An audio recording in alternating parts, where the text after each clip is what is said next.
এই গাদা কাজ তো শেষ। দেখেন একবেলা না যাইতেই আমি আপনার চুক্তি মতো সব কাজ শেষ। এবার আমার টাকা 1000 দেন, আমি চলে যাচ্ছি। আচ্ছা সমস্যা নাই, তুমি তো সুন্দর সাজাই দিছি। তুমি তো কাজ ভালো করো, এই জন্য তোমাকে কাজে আমি নিছি। আমার এখানে এই কাজটা করতে 4 ক্যামেরা দেওয়া লাগতো 2000 টাকা, তুমি 1000 টাকায় কাজটা করছো, আমি খুশি হয়েছি। এক বেলায় শেষ করছো। তোমার টাকা তোমার ভাবির কাছে রাখিয়ে দিছি।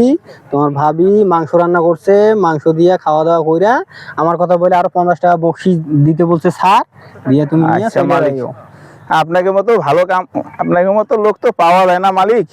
এই যে ওই বাড়িতে কাম করে এলাম 3 দিন, সে আমার টাকা ছাড়াই বিদায় করে দিছে। ওদের মতো তো আর সবাইকে ভাবলে হবে না, এরকম মালিক তো সচরাচর পাওয়া যায় না। আপনার যখন যে কাজ লাগবে আমারে বলবেন, আমি করে দেবো। আচ্ছা ভালো থাকো। হ্যাঁ আচ্ছা।